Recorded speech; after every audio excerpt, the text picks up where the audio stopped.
ధర్మరాజు గారు సత్యం తప్పడు, ధర్మం తప్పడు. ధర్మరాజు గారు సభలో ఒప్పుకున్నాడు, 12 ఏళ్ళు అరణ్యవాసం, 1 సంవత్సరం అజ్ఞాతవాసం చేస్తామన్నాడు. అరణ్యవాసం అజ్ఞాతవాసం చేస్తామని ఒప్పుకున్నవాడు ఈ లోపల రాజ్యం పొందడానికి ప్రయత్నించాడు. ఆయన ప్రయత్నం చెయ్యాలంటే 13 ఏళ్ళు అయిపోయి 14వ సంవత్సరం రావాలి. వస్తే యుద్ధానికి వస్తాడు, అప్పటి వరకు రాడు. నీకేం అనుమానం అక్కర్లేదు ధృతరాష్ట్ర మహారాజా, మేమేం చేసినా రాడు యుద్ధానికి, మమ్మల్ని ఏం చేయడు. ఎందుకో తెలుసా? అప్పటి వరకు తాను రాజ్యమును పొందడానికి ఒప్పుకోడు. తాను ఏ మాట సభాముఖంగా అన్నాడో ఆ మాటే నిలబెట్టుకుంటాడు. ముందు సత్యమునకు కట్టుబడతాడు.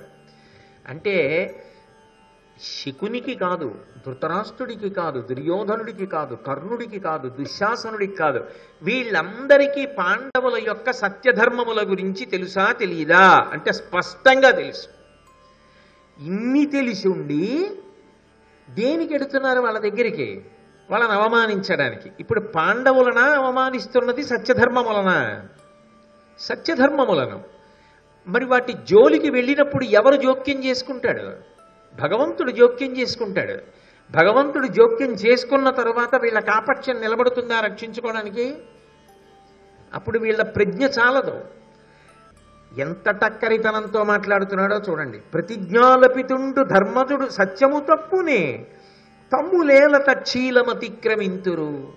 ధర్మరాజు గారు అక్కడ కూర్చుని ఉండగా ధర్మరాజు గారే మా జోలికి రాంది భీమార్జున నకుల సహదేవులు వస్తారా? అన్నగారు వెళ్ళి యుద్ధం చేయండి అంటేనే వాళ్ళు చేస్తారు. తప్పురా అన్నాడు అనుకోండి, వాళ్ళు చేయరు. ధర్మరాజు గారు ఇప్పుడు రాజ్యం కోసం చేయడు. ఎందుకు చేయడు? 13 ఏళ్ళు పూర్తవలేదు కాబట్టి. కాబట్టి మేము వాళ్ళ జోలికి వెళ్ళాం, వెళ్ళినా వాళ్ళు రారు, ఇంక నీకెందుకు బెంగ? కాబట్టి హాయిగా మేము వెళ్ళొచ్చు. ఇది సిద్ధము నమ్ముము నెమ్మనంబునన్. ఇది ఇంతే. ధృతరాష్ట్ర మహారాజా, ధృతరాష్ట్రుడు తక్కువడేంటి? పైకి కనపడ్డగానే అక్కడికి వెళ్ళి వాళ్ళని అవమానించద్దు అన్నదా ఆయన సిద్ధాంతం? అవమానిస్తే వాళ్ళు ఏమైనా చేస్తారన్నది ఆయన అనుమానం. అవమానిస్తే పాండవులు బాధపడితే ధృతరాష్ట్రుడు ఏదో బాధపడిపోతాడని అనుకోక్కర్లేదు, ఆయనకి సంతోషమే. కానీ ఆయన బెంగల్లా ఏమిటంటే అసలే అవమానంతో బుసలు కొడుతున్నారు కదా, ఇప్పుడు వీళ్ళు వెళ్ళి ఏమైనా చేస్తే చటుక్కున బాణాలు వేసి చంపేస్తారేమో అని భయం. ఎప్పుడు వెళ్ళడానికి ఒప్పుకుంటాడు? వెనక భీష్మద్రోణులు కూడా వెడితే ఒప్పుకుంటాడు. భీష్మద్రోణులు ఎందుకు వెళ్తారు? అందుకని మీరు వెళ్ళడానికి వీల్లేదు అంటున్నాడు ధృతరాష్ట్రుడు. ఏ బుద్ధితో ధృతరాష్ట్రుడు అంటున్నాడో శకునికి తెలుసు. అందుకని ఆ బుద్ధికి విరుగుడు చెప్తున్నాడు. నిజంగా మేము వెళ్ళినా ధర్మరాజు కళ్ళల్లో పడ్డా ఏం చేయడు. మరి ధర్మరాజు కళ్ళల్లో మేము పడితే అదే అవమానం పాండవులకి. ఎందుకు పడ్డానికి వెళ్తున్నాం మేము ఇన్ని భూషణాలు పెట్టుకుని, ఇన్ని రథాలెక్కి, ఇన్ని గుర్రాలెక్కి, ఇన్ని ఏనుగులెక్కి, ఇంతమంది మాగదుల్ని తీసుకెళ్ళి, ఇంతమంది విదూషకుల్ని తీసుకెళ్ళి, ఇంతమంది నర్తకుల్ని తీసుకెళ్ళి శిబిరాలు వేసుకుని మేము పాటలు వింటూ నృత్యాలు చూస్తూ రథాలెక్కి సంతోషంగా తిరుగుతుంటే, జలక్రీడలు ఆడుతుంటే అవన్నీ చూసి నారబట్టలు కట్టుకుని శాకాహారం తింటున్నటువంటి పాండవులు బాధపడాలనే కదా పెడుతున్నాం. ఇంకా వేరే ఏమైనా చెయ్యాలా? వీళ్ళు ఇలా కనపడాలనే కదా పెడుతున్నారు. మేము అలా కనపడినా వాళ్ళు ఏం చేయరు. నీకు తెలుసుగా వాళ్ళ సంగతి, సత్యధర్మములకు కట్టుబడ్డ వాళ్ళు, అందుకు నేను అనరు. ఇక నోరు జారే స్వభావం, కాలు జారే స్వభావం ఎవరికైనా ఉంటే మాకే ఉంది. ఒకవేళ మేము అలా జారినా అప్పుడు కూడా వాళ్ళు ఏమనరు. ఎందుకనరో తెలుసా? నువ్వు ఏడుస్తావని. పెద్దనాన్నగారు ఏడుస్తాడు, మన సోదరులరా, తప్పురా, అంతలా శిక్షించకండిరా, చంపకండిరా అంటాడు. ఆ మాట అనాలంటే అది ధర్మయుద్ధ భూమి అయి ఉండాలి. అది ఇప్పుడు రాదు, 13 ఏళ్ల తర్వాత వస్తుంది. వాళ్ళు మళ్ళీ అజ్ఞాతవాసంలో మనకి దొరకకపోతే. కాబట్టి ధృతరాష్ట్ర మహారాజా దేనికి భయపడుతున్నావు? ఇప్పుడు శకుని చెప్తున్న మాటల్లో వారికి అప్రియం వేలయునర్తుమే మధిపా, వాళ్ళ జోలికి మేము ఇందుకెడతాం. నమ్మచ్చా? ధృతరాష్ట్రుడు నమ్ముతాడా? ఆయనేగా ఆడించింది జూదం అంతా. నమ్ముతాడా? నమ్మడు. కానీ దేని నమ్ముతాడు అంటే ఏమటు చేసితిమేనియన్ ప్రతిజ్ఞాలపితుండు ధర్మజుడు సత్యము తప్పునే, ఇది నమ్ముతాడు. మేము తప్పు చేసినా కూడా ధర్మరాజు గారు మమ్మల్ని ఏమీ చెయ్యడు. ఎందుకు చెయ్యడంటే చేతకాక కాదు, చేతనైన వాడే. నిజంగా చెయ్యాలంటే చేసేయగలడు, కానీ సత్యధర్మములకు కట్టుబడి ఉంటాడు, అందుకు చెయ్యడు. అంటే అవతల వాడి సత్యధర్మములు వీడికి బలహీనంగా కనపడ్డాయి. ఆయన ఎందుకు తిరగబడడు? నిజంగా అర్జునుడో నిజంగా భీముడో తిరగబడితే మనం నిలబడమన్న విషయం వీళ్ళకి తెలుసు శకునికి. కానీ ఎందుకు తిరగబడడు? సత్యధర్మముల వలన తిరగబడడు. అంటే అవతలవాడి సత్యధర్మములు ఈయనకి లోకువుగా కనపడ్డాయి.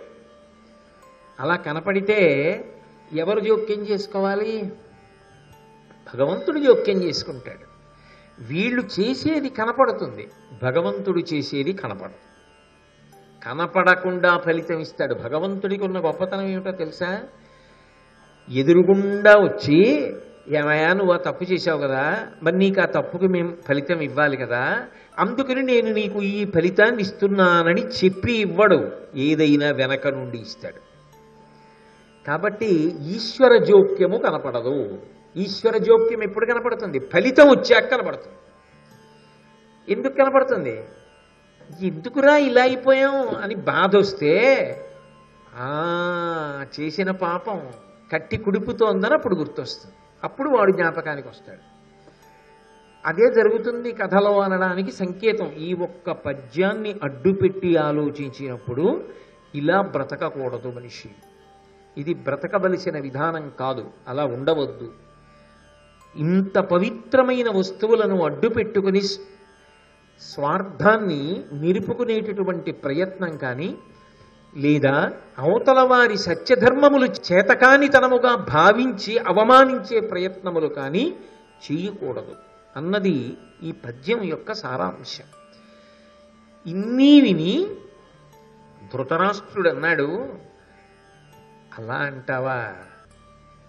కాబట్టి మిమ్మల్ని పంపించచ్చు అంటావా? కొద్దిగా మెత్తపడి ఆలోచిస్తున్నట్లుగా శకునికి కనపడింది. ఇప్పుడు వాళ్ళేం చెయ్యరన్న విషయంలో నమ్మకం వచ్చిందిగా. ఇప్పుడు రెండో మాట చెప్తున్నాడు. రెండో మాట ఏమిటి? తన కొడుక్కి ఏది సంతోషకరమో అది కాదండం. పాండవులు ఏం చేయరు తెలిసిపోయింది. ఇప్పుడు తన కొడుక్కి సంతోషకరమైన విషయం ఏంటి అంటే, ఆ సమంగుడు అన్న ఆయనతో చెప్పించారుగా, వేటాడడం. వేటాడడం విషయంలో ఇంకా తమకంతో ఎలా వేటాడతాడు అంటే స్వభావంలో ఉన్నటువంటి లక్షణమేగా అది దుర్యోధనుడికి. కాబట్టి మాకును చిత్తంబుల మృగయా కౌతికమతిశయిల్లినది గోగన రక్షాకరణము కార్యంబటే ఏ కీడును ఎల పొందు ఇందు మహీషా. ఓ ధృతరాష్ట్ర మహారాజా, నువ్వు బాగా ఆలోచించు. మాకును చిత్తంబుల మృగయా కౌతుకమతిశయిల్లినది. నాకు, దుర్యోధనుడికి, కర్ణుడికి, దుశ్శాసనుడికి, మా అందరికీ కూడా అరణ్యానికి వెళ్ళి వేటాడాలనేటటువంటి కోరిక బలంగా మనసులో ఉంది. నువ్వు అనుమతిస్తే కదా నీ కొడుక్కి మిగిలిన వాళ్ళకి ఉన్న సరదా తీరుతుంది. పిల్లల సరదా కట్టుపడతాయేంటి? అమ్మో ఇంకేమైనా ఉందా? ఊరుకుంటాడా ధృతరాష్ట్రుడు? దుర్యోధనుడికి అడ్డొచ్చి ఆయన సంతోషం అన్నది కాదండమే. అలా అనకేగా పాడు చేసుకున్నాడు పిల్లల్ని. కాబట్టి గోగన రక్షాకరణము కార్యంబటే, మేము వెడుతున్నది దేనికి? ఆవుల్ని రక్షించడానికి. అదే నిజంగా వెడుతున్నది. మేము ఆవుల్ని రక్షించడానికి బయలుదేరితే ఏకీడును ఎలా పొందు నిందు మహీషా. వెడుతున్నది పరమ పవిత్రమైన కార్యం. కొన్ని కార్యక్రమాలు చెయ్యక్కర్లేదు, ఆ కార్యక్రమాల మీద బయలుదేరితే చాలు, సంకల్పం ఉంటే చాలు. గో సంరక్షణం అనేటటువంటిది అంత పరమ పవిత్ర కార్యంగా భారతం చెప్తోంది. గోవుల్ని రక్షించడం, గోశాల కాపాడడం, గోవులను ఇబ్బంది లేని స్థితిలో నిలబెట్టడం, అలా చెయ్యాలన్న ఆలోచన మనసులో కలిగి ఉండడం, ఇవన్నీ తన వరకు సరిపోయే పుణ్యాలు కావు, తన వంశాన్ని కూడా కాపాడగలిగిన పుణ్యాలు.